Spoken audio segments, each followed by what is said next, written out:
लोगों को कैसे तकलीफ दी जा रही थी या अपना एक अलग से धंधा चलाया जा रहा था, उसके लिए सब बातें हो रही है। क्योंकि एक एक चीज की आपने मोनोपोली टाइप करके रखी थी, इसके बारे मोहम्मद में लोगों राशिदी। का कहना था। तो ये कोई बात नहीं है कि हमारी सरकार ऐसा कोई पॉलिसी लेके आ रही है। मोहम्मद अगर रशीदी साहब। पॉलिसी लाना है तो सरकार खुले तौर से पॉलिसी लाएंगी। मोहम्मद इतने रशी बड़े बड़े डिसीजन मोदी साहब लेते हैं, तो मोहम्मद अगर कोई रशीदी साहब। डिसीजन लेना है तो उसमें हम कोई मोहम्मद घबराने वाले रशीदी लोग नहीं है। साहब, आपकी प्रतिक्रिया। आप मुझसे पूछ रहे हैं? जी जी, आप ही से, आपकी राय। देखिए मनोज जी, मेरी समझ में फिर मैं कह रहा हूं, मेरी एक बात नहीं आती। मेरा जो गांव है वो खालिस मुस्लिम का गांव है, और मेरे बराबर में एक दूसरा गांव है वो खालिस हिंदू का गांव है। इससे फर्क क्या पड़ रहा है? क्या फर्क पड़ रहा है इससे? ठीक बात है। हमारे उनसे रिश्ते अच्छे हैं, हमारे उनके रिश्तों में कोई दरार नहीं है। हम भाई भाई की तरह रहते हैं, प्यार मोहब्बत से रहते हैं। वो हमारे यहाँ आते हैं, हम उनके यहाँ जाते हैं, ब्याह शादियों में सब रंज गम में सब जगह जाते हैं। तो इसमें अगर कोई आदमी मुस्लिम टाउन बना रहा है, उसमें मैं समझता हूँ कोई दिक्कत नहीं है। इसको गज़वा हिंद से जोड़ देना, इसको जिहाद की श्रेणी में लाके खड़ा कर देना, इसको दूसरा मुल्क बनाने की कोशिश करना, इसको कहीं ना कहीं ये सोच लेना कि ये लोग जो है पता नहीं कहाँ देश को ले जाएंगे, ये सब तुष्टीकरण की राजनीति है। मुझे बताइए, जिस देश में अपने घर में नमाज पढ़ना जुर्म हो जाए, आपको याद होगा मुरादाबाद का वाकया। मुरादाबाद के दुलेपुर गांव में अपने ही घर में कुछ लोगों ने जुमे की नमाज अदा की तो 26 लोगों के खिलाफ FIR हो गई। हापुड़ में अपने ही घर में बकरीद की नमाज अदा की तो 20 लोगों के खिलाफ FIR हो गई। और न जाने कितने ऐसे वाकयात हैं जहां अपने ही घर में नमाज पढ़ने पर पाबंदी है। तो ऐसी जगह पर अगर कोई मुस्लिम टाउन बना रहा है परेशान होकर, तो उसमें दिक्कत क्या है भाई? बताओ मुझे क्या दिक्कत है? मुजफ्फर साहब, या हिंदुस्तान, अगर कोई परेशान होकर ऐसे इलाके में अगर मुस्लिम संविधान जो है बना रहा है, हमारे देश का जो बना रहा है, तो उसमें तकलीफ क्या है, परेशानी क्या है? इसमें संविधान का कोई उल्लंघन नहीं है। ये बात राशिदी साहब ने कही है। पूरी बात सुन लीजिए ना, पूरी बात सुन लीजिए भाई। अरे पूरी बात तो सुन लीजिए। मेरा भी पूरी बात नहीं हुई मेरी। पड़ेगी ना रशीदी साहब। हिंदुस्तान के संविधान में कौन से क्लोज में लिखा है कि आप मुस्लिम टाउन नहीं बना सकते? हिंदुस्तान के संविधान में लिखा है क्या ऐसा कि मुस्लिम टाउन नहीं बना सकते? आपकी बात गलत हो गई। तो फिर अगर संविधान में ये नहीं लिखा है तो संविधान में ये भी नहीं लिखा होगा कि आप हिंदू टाउनशिप नहीं बना सकते। फिर पंडित धीरेन्द्र शास्त्री क्या गलत कर रहे थे? तो बना लो, किसने मना किया है? अभी तो आप हमने कब मना किया? हमने कब आपत्ति दर्ज कर रहे थे? शास्त्री की मुखालफत में किसी मुसलमान की आवाज सुनी आपने? नहीं, मैंने सिर्फ बताया है, मैंने मुखालफत नहीं की भाई। अरे मेरे भाई, बताना अलग चीज है और उसके खिलाफ जो है कार्रवाई करना अलग चीज है। धीरेन्द्र शास्त्री के खिलाफ कार्रवाई की किसी ने? ये NCP RCP कहां थी उस वक्त में? कहां थे भाई? ये पिरियान कानून को कहां थे उस वक्त? हुसैन साहब, आपको लगता है कि ये पूरी तरह से गलत हो रहा है, संस्थाओं का दुरुपयोग हो रहा है, एक वर्ग विशेष के खिलाफ हो रहा है? हिंदुस्तान का एक बहुत रिच कल्चर है, बहुत रिच इतिहास है, हिस्ट्री है। हजारों सालों से कई कौमें एक साथ रही है, एक ही गांव में अलग अलग कोनों में सबकी बस्तियां होती थी। इसका पोलराइजेशन अभी जाकर के हुआ है कि इस बस्ती में फला नहीं जाएगा, इस बस्ती में फला नहीं जाएगा। बाकी ये हिंदुस्तान का कल्चर रहा है। अब ये बीजेपी वालों को मैं पूछना चाहता हूं, NHRC के उस सदस्य जी से मैं पूछना चाहता हूं कि पूरे हिंदुस्तान में वेजिटेरियन सोसाइटी के अंदर नॉन वेजिटेरियन हिंदू को भी मकान नहीं दिया जाता है, तो क्या सू मोटिव NHRC इसकी कॉग्निजेंस लेकर के महाराष्ट्र गवर्नमेंट को लेटर लिखेगी और इसके बारे में एक्शन लेने के लिए पूछेगी? नहीं, अगर कोई शिकायत आएगी तो मुझे लगता है कि जरूर लिखेगी, लिखना पड़ेगी उनको। अरे ये तो जग जाहिर है। सू मोटिव कोर्ट जब लेता है, NHRC is like a court. बिल्कुल सही। उनके चेयरमैन जज है बाय प्रोफेशन, और इस कमिटी का काम है नेशनल ह्यूमन राइट कमीशन के पूरे हिंदुस्तान में भी, यहां पे भी ह्यूमन राइट के ऊपर कुछ भी गलत हो रहा है तो सू मोटिव एक्शन लेना, इनको कंप्लेन के लिए वेट नहीं करना है। रोज टीवी पे चैनल, डिबेट्स में, मीडिया में स्टोरीज रोज छप रही है, तब NHRC क्यों नहीं एक्शन लेती है? अगर कॉन्स्टिट्यूशन की बात हो रही है तो मैं तो हिंदू मुसलमान की बात ही नहीं कर रहा हूं, मैं कह रहा हूं वेजिटेरियन वर्सेस नॉन वेजिटेरियन। क्यों नॉन वेजिटेरियंस को मुंबई के अंदर ही हजारों लाखों सोसाइटीज में बता दूं, हमारे जो बीजेपी के प्रवक्ता है उस भाई साहब को मीरा भाईंदर का नाम लिया है, मीरा रोड के अंदर सोसाइटीज बता दूं कि जहां पे हिंदुओं को, मराठी हिंदुओं को, क्रिश्चियनों को मकान नहीं दिया जाता। इस पर आप क्या कहोगे? इस पर आपकी सरकार क्या कहेगी? मुख्यमंत्री आपके है ना, इस पर आप क्या कहोगे? हलाल तो छोड़ दीजिए, हलाल के शब्द के मायने आप ना समझ सकते हो और ना आप समझना चाहते हो, क्योंकि राइटफुल लाइफ लीड करना इसका आपका कोई ताल्लुकात ही नहीं है। इसके लिए मैं ये एनएचआरसी से पूछना चाहता हूं, क्या वो सू मोटिव इस बात का कॉग्निजेंस लेकर के गवर्नमेंट ऑफ महाराष्ट्र को लेटर लिखेंगे कि मराठी लोगों को, नॉन वेजिटेरियन लोगों को जो नॉनवेज खाते उनको वेजिटेरियन सोसाइटीज में रेंटल पे दुकान मकान सेल दी जाएगी या नहीं दी जाएगी? समीर बाकरे साहब, यहाँ पर सभी लोगों का ये कहना है कि पॉलिटिकल नज़रिए से कड़वा कड़वा, थू थू और मीठा मीठा गप गप, क्या कहेंगे? देखिए मनोज जी, मुजफ्फर साहब को मैं सुन रहा था तो मैं तो, ये उस पार्टी से आते हैं जो धर्म के आधार पर कर्नाटक में रिजर्वेशन देती है, जो तेलंगाना में रिजर्वेशन देती है, और भारतीय जनता पार्टी कोई धर्म का आधार नहीं करती। आप टॉपिक क्यों बदल रहे हो? देखिए मुजफ्फर साहब, मुझे बोलने दीजिए। आप रिजर्वेशन के टॉपिक में क्यों कर रहे हो? यहाँ हलाल के मुद्दे पे बात हो रही है, कॉन्स्टिट्यूशन पे बात हो रही है। मुजफ्फर साहब, मैं आपका जवाब दे रहा हूँ, बीच में आप मुझे बोलने दीजिए, मैं आपके बीच में नहीं बोल रहा था। को क्यों ला रहे हो बीच में? मुझे तो जवाब देने दीजिए ना। कॉन्स्टिट्यूशन के बेसिस पे सवाल पूछा है। अरे मुजफ्फर साहब, मैं आ रहा हूँ उस चीज पे, आप मुझे जवाब तो देने दीजिए। भेजा है, आपको खुद ही बोलना है, आपकी पार्टी का एजेंडा है कि हिंदुओं को आपस में लड़ाओ, उनको जात में डिवाइड करो और एक धर्म विशेष का मत अपने को लो, तो ये चलेगा नहीं है। और अगर मैं आपको कहता हूँ कि सुनिए मेरी बात मुजफ्फर साहब, आपकी आदत है बीच बीच में बोलने की, आप बीच में मत बोलिए। मैं मेरा पॉइंट कंप्लीट कर, मनोज जी ये कैसे तरीके की डिबेट है, ये बोलने नहीं दे रहे, मैं तो इनके बीच में नहीं बोल रहा हूँ।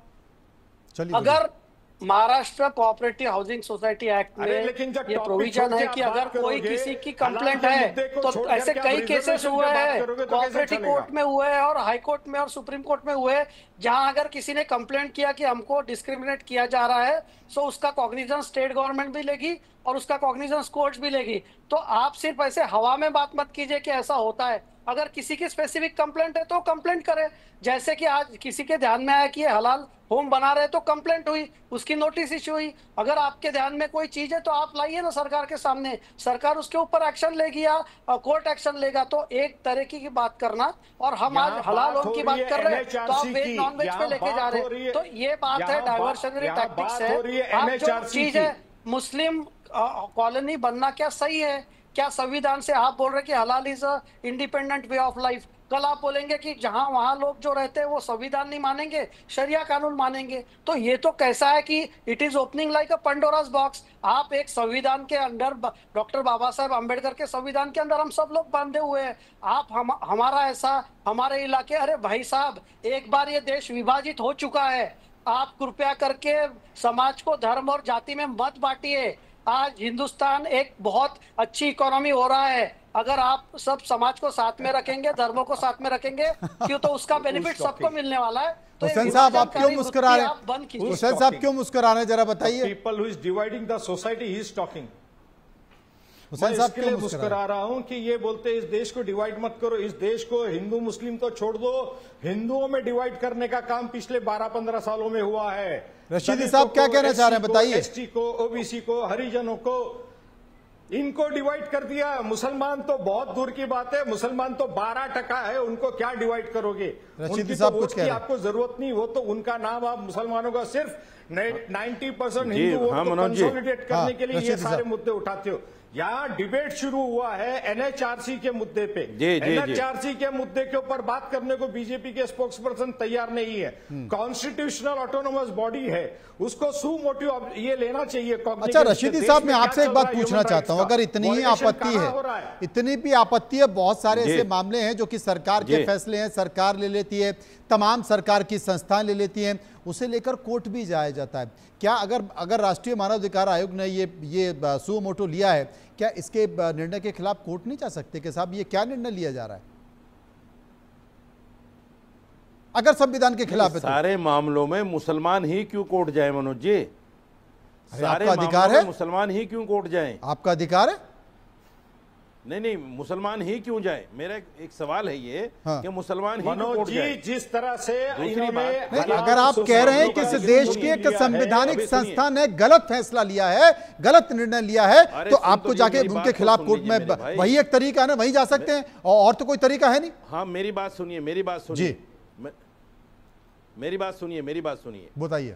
ये वही एनएचआरसी है जिसने अभी 2023 में मदरसों के खिलाफ बहुत बड़ा इल्जाम लगाया था जी कि मदरसों में पढ़ाई नहीं होती बल्कि मदरसों में यौन शोषण होता है बच्चों का। आपने क्या किया? ये वही प्रियंका कानून गो हैं।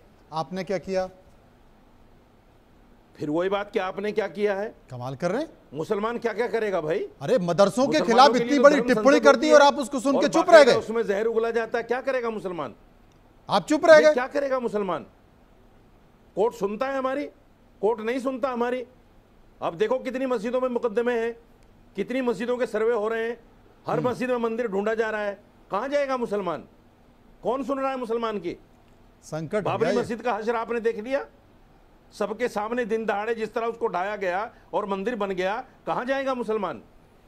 समीर बाकरे साहब, लकीर तो आपने बड़ी खींच दी है। चुप रह रहा है, लकीर आपने बड़ी खींच दी है, क्योंकि रशीदी साहब कह रहे हैं कि मुसलमान जाए तो जाए कहां? है कि इस देश में दोबारा विभाजन ना हो। देखिए, आज सुप्रीम कोर्ट के बड़े बड़े वकील, चाहे कपिल सिब्बल साहब हो, चाहे डॉक्टर सिंघवी साहब हो, ये इनके मुकदमे फ्री में लड़ने को तैयार रहते। तो इनको किस बात की तकलीफ है? अगर कोई संविधान के खिलाफ काम हो रहा है तो कोर्ट में जाना जरूरी है। तो हम भारतीय जनता पार्टी हो या चाहे कोई भी संगठन हो, अगर उसके उसको लगता है कि कोई चीज गलत हो रही है तो आप जाइए ना, कोर्ट में जाइए। गलत इल्जाम लगा रहे हो। पे भी विश्वास नहीं है आपको, कपिल सिब्बल की संवैधानिक संस्थाओं पे विश्वास नहीं है। आपने सुप्रीम कोर्ट का शाहबानों का निर्णय बदला था।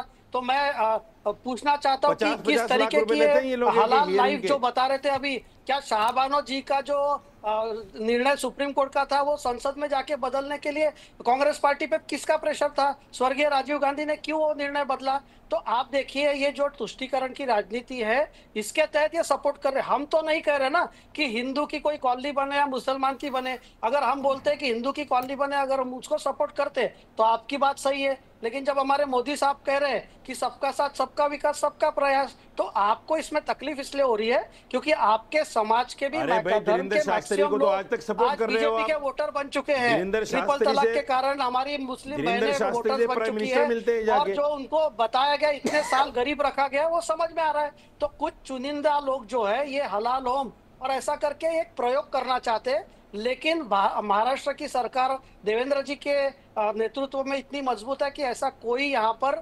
विभाजनकारी ताकतों को हम बढ़ने नहीं देंगे।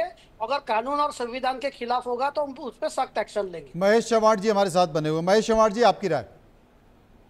नहीं, देखिए, अभी एनएचआरसी के पास कंप्लेन आई है और एनएचआरसी ने राज्य सरकार को नोटिस दी है। अगर ये संविधान के खिलाफ है तो राज्य सरकार को 2 हफ्ते के अंदर उन्होंने एक्शन टेकन ये देने के लिए भी कहा है। तो अभी 2 हफ्ते के अंदर पता चलेगा राज्य सरकार इसके बारे में क्या सोच रही है। अगर राज्य सरकार को ये लगता है कि ये संविधान का जो एक सिद्धांत है बराबरी का और भेदभाव न करने का, उसका उल्लंघन नहीं है, तो राज्य सरकार वैसे बता देगी। अगर उनको लगता है उल्लंघन है तो राज्य सरकार उस पर एक्शन ले लेगी। लेकिन जैसे कि अभी दूसरे प्रवक्ता यहाँ पर कह रहे हैं कि ये सिर्फ हिंदू मुसलमान का सवाल नहीं है, ये मानसिकता का सवाल है। क्योंकि मुंबई में कई सारी सोसाइटियां ऐसे हैं जहां पर हिंदू दूसरे हिंदुओं को, वो अगर नॉन वेजिटेरियन है तो वहां पर फ्लैट खरीदने से मना करते हैं। तो ये विभाजन जो है वो किस आधार पर विभाजन है? खाने पीने की तुम्हारी जो सिस्टम है उसके आधार पर अगर आप विभाजन सोसाइटी में करने लगोगे तो ये कहाँ जाएगा? हमें ये देखना होगा कि हर आदमी का कहीं भी कोई भी जगह पे सेटल होने का और कहीं भी घर खरीदने का अधिकार है संविधान के मार्फत। तो उस अधिकार का रक्षण किया जाना चाहिए। और उस अधिकार के नाते मैं एक बात बोलूं, ये जो बात हो रही है कि जिस सोसाइटी की बात हो रही है अभी, जिस पर ये डिबेट चल रहा है, वो सोसाइटी में अगर कल राज्य सरकार ऐसा वो डेवलपर को आदेश देती है कि आप ऐसे नहीं कर सकते, जो गैर मुस्लिम है जिन्हें हलाल नहीं कबूल है, अगर वो भी वहां पर फ्लैट खरीदना चाहता है तो उसे फ्लैट देना चाहिए। अगर ऐसे 2-4 लोग जो गैर मुस्लिम है वहां पर जाके फ्लैट लेते हैं और वहां पर जाके बसते हैं, तो अगर वहां मेजॉरिटी जो लोग रहने आने वाले उनकी मानसिकता अगर ये है कि वो हलाल को जो नहीं मानते उनके खिलाफ है, तो वो 2-4 लोग या जितने भी लोग होंगे वहां पर चैन से और शांति से क्या रह पाएंगे? उनका क्या करोगे फिर आप? समीर बाकरे साहब, बड़ी अजीब सी स्थिति हो गई है जहां इससे देश को, क्योंकि एक तरफ तो हम देश की विश्व की तीसरी बड़ी अर्थव्यवस्था बनने जा रहे हैं और दूसरी तरफ हम चर्चा कर रहे हैं हलाल की, झटकाज की, दूसरी तरफ हम चर्चा कर रहे हैं इस बात की कि साहब ये टाउनशिप क्यों बन रही है, तीसरी तरफ हम चर्चा कर रहे हैं मंदिर मस्जिद, जैसा कि खुद रशीदी साहब कह रहे हैं कि साहब हर मस्जिद के नीचे मंदिर ढूंढने की कोशिश की जा रही है। ये जो चर्चा है देश में, अगर ये सोसाइटी को डिवाइड करने की नहीं है, एक तरफ तो कहा जा रहा है कि साहब इस देश में एक विभाजन हो गया, हम और विभाजन नहीं चाहते, दूसरी चीज़ हम सारे विभाजन और सारी जितनी भी तस्वीरें आ रही हैं वो विभाजन से ही सोसाइटी को डिवाइड करने को लेकर आ रही है। देखिए मनोज जी, मैं तो बुनियादी सवाल पूछना चाहता हूं कि ये सब विभाजन करने के पीछे कौन सी ताकतें हैं?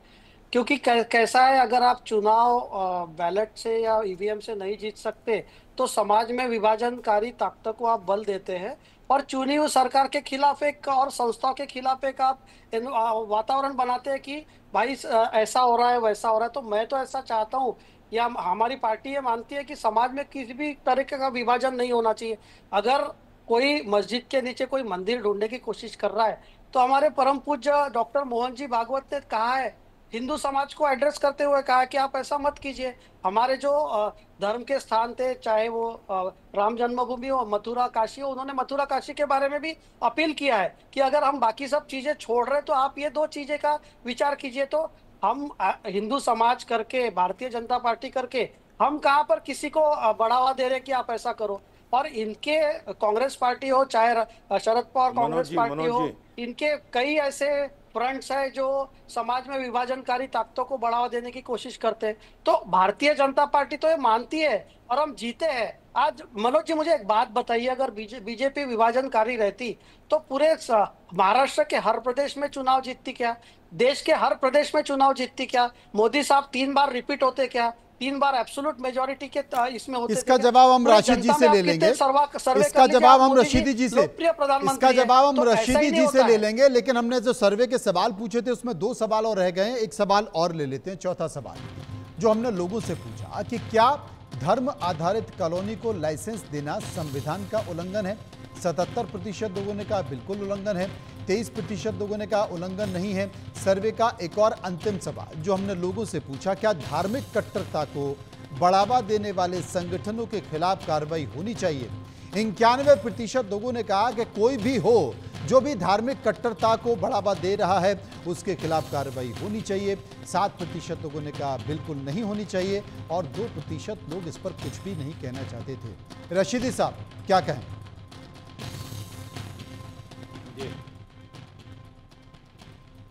देखिए मनोज जी, एक चीज समझ लीजिए, अभी बीजेपी के प्रवक्ता ने एक बात कही है कि इस तरह की कार्रवाई होनी चाहिए। मैं इनसे सिर्फ एक सवाल पूछना चाहता हूं, जब धीरेन्द्र शास्त्री ने कॉलोनी की बात कही थी, क्या कानून गो साहब उस पर कार्रवाई करने गए थे? बीजेपी के लोग तो सपोर्ट करते हैं धीरेन्द्र शास्त्री का, खुद मोदी जी मिलने गए थे उनसे, छोटा भाई कहकर पुकारा गया था। हालांकि मैं, देखिए, मैं बीजेपी का समर्थक हूं, लेकिन यहाँ मेरी कौम का मसला है तो कौम के लिए मैं बोलूँगा।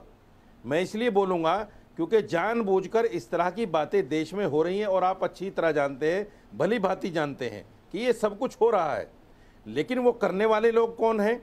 उन लोगों को चिन्हित क्यों नहीं किया जाता? मुसलमानों को जिस तरह कहा जाता है, जय श्री राम का नारा लगाकर मार दिया जाता है, उनको चिन्हित करके उनको पकड़ा क्यों नहीं जाता? उनको फांसी क्यों नहीं दी जाती? ये नारा जो लगाते हैं कि मुसलमान के दोस्तान कब्रिस्तान या पाकिस्तान, उनको पकड़ा क्यों नहीं जाता? उनको कार्रवाई उन पर क्यों नहीं होती? ये जो सारी चीजें हैं, देश का मुसलमान भी इसको देख रहा है। लेकिन एक बात मैं आपको बड़े दावे के साथ कह सकता हूं मनोज जी, देश का मुसलमान बाबरी मस्जिद से लेकर और अब तक खामोश है। इसलिए खामोश है कि देश का विभाजन हम नहीं चाहते दोबारा। मैं एक बात और कह दूं आपसे, मनमोहन सिंह जी का, डॉक्टर मोहन भागवत जी का जिक्र आया। मोहन भागवत ने 2023 में कहा था कि मंदिर के नीचे हर मस्जिद के नीचे मंदिर क्यों ढूंढना, लेकिन 2024 में पलट गए वो। 2024 में कहने लगे कि नहीं, मथुरा और काशी भी है, बाबरी मस्जिद भी थी और मथुरा काशी भी है। 2025 में जाके 2-4 नाम और जोड़ देंगे, 2026 में जाके 2-4 नाम और जोड़ देंगे। ये तो यही सिलसिला चलता रहेगा। फिर जो कानून है 1991 का प्लेसेस वर्शिप एक्ट, उसका क्या है? ये लोग तो संविधान को नहीं मानते मेरे भाई, ये नहीं मानते संविधान को। आरएसएस की तो थ्योरी यही है। आप देखिए, जंगे आजादी को उठाकर देख लीजिए, आरएसएस का क्या रोल था, कौन नहीं जानता इस बात को। मैं इस बात पर नहीं जाना चाहता। बहुत सारी बातें निकलेंगी और बहुत सारी ऐसी बातें निकलेंगी जिनका जवाब किसी के पास नहीं है। जलेबी बहुत लोग बनाते हैं कि साहब ऐसे नहीं वैसे हो जाए, वैसे नहीं वैसे हो जाए, हम ये करते हैं, हम वो करते हैं, लेकिन सत्यता ये है कि देश में नफरत है और फैलाने वाले कौन लोग हैं। साहब पे आप कुछ बोलना चाहते हैं? ठीक है, आप बोल दीजिए समीर जी, उसके बाद मैं हुसैन साहब के पास आऊंगा। समीर जी देखिए मनोज जी, इन्होंने बहुत गंभीर बात की है रशीदी साहब ने कि बाबरी मस्जिद और मंदिर बना। रशीदी साहब को मैं याद दिलाना चाहता हूँ कि भगवान श्री राम का मंदिर सुप्रीम कोर्ट के जजमेंट के तहत बना है। तो आप ये मत बोलिए। और ये क्या बोल रहे हैं कि हम लोग चुप है, नहीं तो देश का विभाजन हो जाता। तो क्या ये धमका रहे लोगों को कि नहीं, अगर मुसलमान कुछ अपने इस पे आ जाएंगे तो देश के विभाजन में जाएंगे। और मैं पूछना चाहता हूँ, जय श्री राम के बारे में आपने गलत बोला रशीदी जी। अगर इस्लाम के बारे में कोई गलत शब्द बोलता है तो आप सबसे पहले सर तन से जुदा पे आ जाते हैं। तो आप कभी सर तन से जुदा का कभी आप आलोचना करेंगे क्या कि आप सिर्फ एक ही चीज की बात करेंगे? तो मेरा ऐसा मानना है कि इस तरीके की राजनीति या इस तरह की भाषा हमारे देश के कोई नागरिक नहीं करने चाहिए। आप इस्लामिक स्कॉलर है रशीदी साहब,